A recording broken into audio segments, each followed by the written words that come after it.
بسم اللہ الرحمن الرحیم رب اشرح لی صدری ویسر لی امری واحلل عقدۃ من لسانی یفقہوا قولی۔ یکم رمضان سے داستان ابراہیم علیہ السلام کا آغاز ہوا۔ آج نیمہ رمضان ہے۔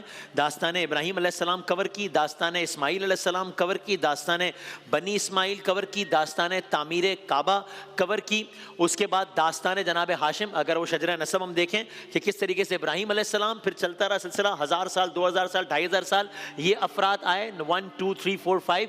نمبر 6 پہ جناب ہاشم بن عبد مناف، ان کو کیوں ہاشم کہا جاتا ہے؟ رسول اللہ کے پردادا ہیں، ان کا واقعہ کور کیا۔ نمبر 7 پہ آئے حضرت عبد المطلب، ان کو کیوں عبد المطلب کہا جاتا ہے؟ ان کا واقعہ کور کیا۔ پھر ان کا ایک اور واقعہ ابھی جاری ہے، داستان عبد المطلب آج جاری ہے، داستان زمزم آج جاری ہے، اور اس کے بعد یہ داستان اسی ترتیب سے آگے بڑھتی جائے گی انشاءاللہ۔ کل تک کا مختصر سا ریکیپ کیا ہے؟ وہ زمزم کہ جو کہ اس وقت جاری ہوا تھا حضرت اسماعیل کے ایڑیاں رگڑنے سے، وہ زمزم بند ہو گیا۔ کیسے، کیوں، وہ ہم کل عرض کر چکے ہیں، آج ریپیٹ نہیں کرتے۔ زمزم بند ہوا، یہاں تک کہ 10 سال، 20 سال، 30 سال، 100 سال، 200 سال، 300 سالوں سے زمزم بند ہے، چھپا ہوا ہے، خفیہ ہے۔ رسول اللہ صلی اللہ علیہ وآلہ وسلم کے دادا ہیں حضرت عبد المطلب۔ اب ان کا زمانہ آ گیا ہے، ان کو 4 راتوں میں 4 خوابوں کے ذریعے ہدایت دی گئی ہے۔ پہلے 3 رات مبہم خواب ہے، ایمبیگوس ہے، چوتھی رات واضح خواب ہے، کلیرٹی کے ساتھ ہے کہ اس زمزم کو آپ کھودیے۔ نشانیاں بتائی گئی کہ کہاں کہاں کیسے کیسے اس مقام پر پہنچے ہیں، ساری نشانیاں پوری ہوئی ہیں۔ کیا نشانیاں تھی ریپیٹ نہیں کرتے، کل عرض کر چکے ہیں۔ یہاں تک کہ کھدائی کا عمل شروع کیا ہے، کھدائی کا عمل شروع ہوا ہے، لوگ نظارہ دیکھ رہے ہیں، کعبے کے اطراف میں کہیں نہ کہیں یہ داستان جنم لے رہی ہے، یہاں تک کہ اب مخالفین آ گئے ہیں۔ کھدائی جاری ہے لیکن ایک لڑائی کا سا معاملہ ہو گیا ہے۔ کیوں؟ اس لیے کہ ان کو یہ اندازہ ہوا، یہ بات یہ تھی کہ اسی مقام پر جہاں پر یہ کھدائی چل رہی تھی، کفار مکہ کے 2 نام نہاد خداؤں کی مورتیاں تھیں۔ کون سی مورتیاں؟ کون سے نام نہاد خدا؟ ایک کا نام اصاف، ایک کا نام نائلہ۔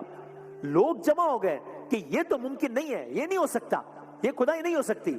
اب ایک عجب معاملہ ہو گیا، کیا کیا جائے؟ وہ کہنے لگے اس مقام پر تو ہمارے خدا ہیں، یہاں خدائی کی اجازت نہیں دی جا سکتی۔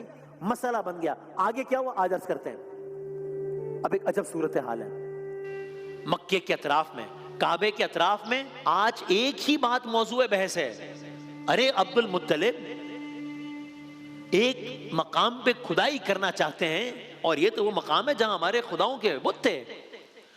یعنی اب ایک طرف گویا اہل مکہ ہیں یا مخالفین ہیں، اور ایک طرف جناب عبد المطلب ہیں۔ وہاں ان کا انکار ہے، یہاں ان کا اصرار ہے۔ وہ کہتے ہیں جگہ ہمارے لیے مبارک ہے، یہاں کیسے کھدائی کرنے دیں؟ یہ کہتے ہیں مجھے خواب میں ہدایت دی گئی ہے یہاں کھدائی کرنے کی۔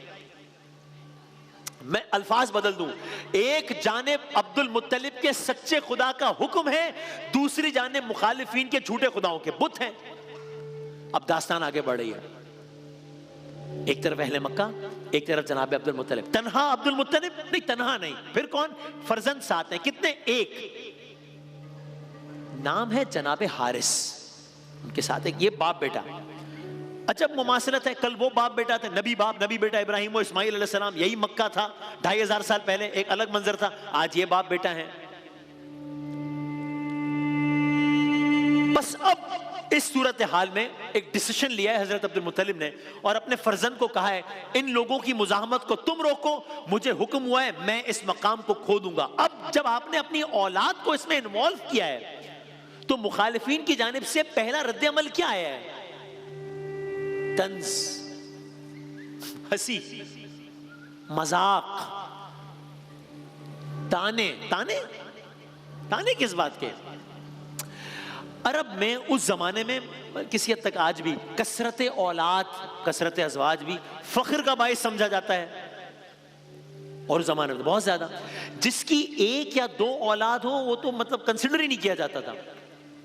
سب مخالفین کیا کہہ رہے ہیں؟ عبد المطلب ہماری مخالفت مول لوگ ہیں، ہم پورا قبیلہ ہے، تمہارے ساتھ ہے کون؟ آپ داستان تو جاری ہے، آپ ایک لمحے کو رک کے دیکھیں، آپ دیکھ رہے ہیں نا اللہ والے ڈٹتے کیسے ہیں۔ کل تک ابراہیم علیہ السلام کو کہا جا رہا تھا ابراہیم ہماری مخالفت مول لوگ ہیں، ہماری تو پوری سلطنت ہے، بادشاہ ہے، نمرود ہے۔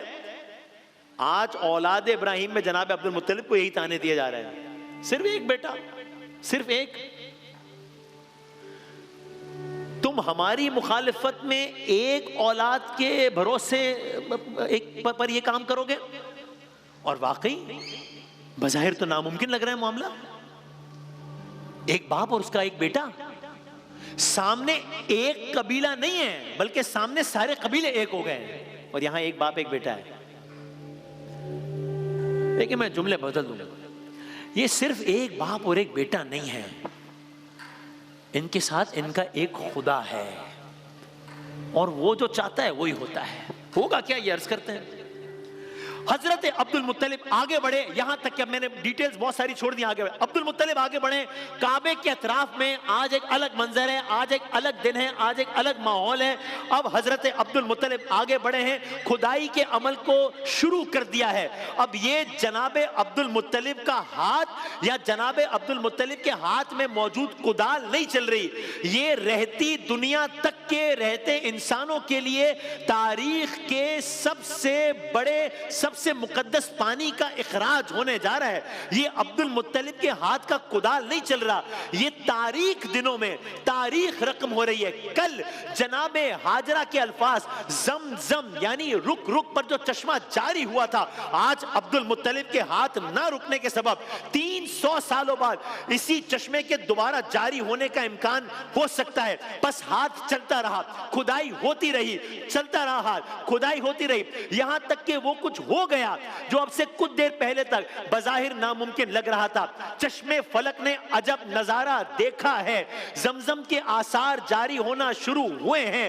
کل اسماعیل کی ایڑیاں تھی، آج عبد المطلب کا ہاتھ تھا. کل ایک ماں اور شیر خوار تھے، آج ایک باپ اور اس کا بیٹا تھا.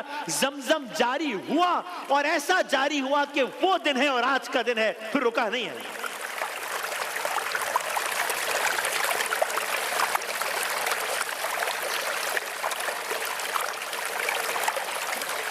دنیا میں جتنا پانی اس ایک مقام سے انسان پیتے ہیں، شاید ہی کسی اور مقام کو یہ فضیلت حاصل ہو. کہاں حاصل ہوگی؟ سرکار دو عالم صلی اللہ علیہ وآلہ وسلم نے فرمایا زمین پر سب سے بہترین پانی زمزم کا پانی ہے، اس میں کھانے کی غذائیت ہے، اس میں بیماری کے لیے شفا ہے. ایک اور جگہ فرمایا زمزم بیماری کے لیے شفا ہے.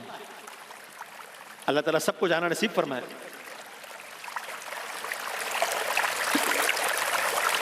داستان زمزم اختتام پذیر ہوئی. ایک اور داستان میں داخل ہوتے ہیں. یہ معاملہ تو ہو گیا، لیکن جب مخالفین آپ کو بے اولاد یا قلیل اولاد کے تانے دے رہے تھے نا، تو اس وقت ایک اور واقعہ نے جنم لیا. وہ کیا تھا عرض کرتے ہیں. جب آپ کو یہ تانے دے رہے تھے تو آپ نے اس وقت ایک کام کیا. کیا کام کیا؟ آپ نے ایک نظر مانی. حضرت عبد المطلب ایک نظر مانی. کیا؟ بظاہر عجب نظر مانی. کیا بھائی؟ ادھر عبد المطلب ہیں، ادھر مخالفین ہیں، تانے ہیں، یہاں لوگوں کی کثیر تعداد ہے، وہاں عبد المطلب اور ان کے بیٹے حارث ہیں، سامنے کعبہ ہے. ایسے میں عبد المطلب خداوند تعالیٰ سے کعبے کے سامنے رب کعبہ سے گویا ہوتا ہے بار الہ تو مجھے یہ مجھے تانے دیتے ہیں، یہ مجھ پر تانا زن ہوتے ہیں. الفاظ میرے ہیں مفہوم، یہ مجھ پر تانا زن ہوتے ہیں بار الہ. کیا ممکن نہیں ہے تیرے لیے؟ تو مجھے کثرت اولاد عطا فرما. اگر تو مجھے کثرت اولاد عطا فرمائے، کچھ جگہوں پر آیا 10 بیٹے عطا فرمائے، پھر وہ جوانی کی دہلیز تک اگر پہنچیں، جب وہ جوانی تک پہنچیں گے میں ان میں سے ایک تیری بارگاہ میں قربان کر دوں گا. اچھا، ہو سکتا ہے یہ سن کر مخالفین نے اور مذاق اڑایا ہو کہ کیا ہو گیا ہے عبد المطلب کو. کبھی کہتے ہیں خواب آیا ہے کہ یہ کھودنا ہے، اور ابھی ایک بیٹا ہے، دعا 10 کی مانگتے ہیں، پھر ان کی جوانی تک پہنچنے کی بھی دعا مانگتے ہیں، اور پھر یہ بھی کہتے ہیں کہ وہ جوان ہوں اور حیات ہوں تو ان میں سے خدا کی راہ میں قربان بھی کر دوں گا. کیا ہو گیا ہے؟ خیر، زمزم تو جاری ہو گیا، نظر بھی مان لی گئی، وقت گزرتا گیا، داستان آگے بڑھ رہی ہے. 1 سال،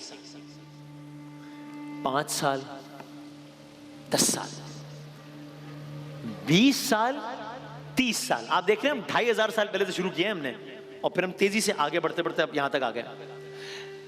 نظر مان لی ہے، 30 سال گزر گئے. کیا اللہ نے آپ کو کثرت اولاد عطا کی؟ عرض کرتے ہیں جی ہاں عطا کی. اللہ نے آپ کو کتنے شہزادے عطا کیے؟ عرض کرتے ہیں 10 شہزادے عطا کیے۔ کیا وہ جوانی کی دہلیز پر قدم رکھ پائے؟ عرض کرتے ہیں جی ہاں رکھ پائے۔ کیا ان کی جوانی تک آپ بھی حیات تھے؟ عرض کرتے ہیں جی ہاں حیات تھے۔ کیا اب آپ انہیں قربان کریں گے؟ کیسے کریں گے؟ کون قربان ہوگا؟ کیسے قربان ہوگا؟ ایک کل عرض کریں گے انشاءاللہ۔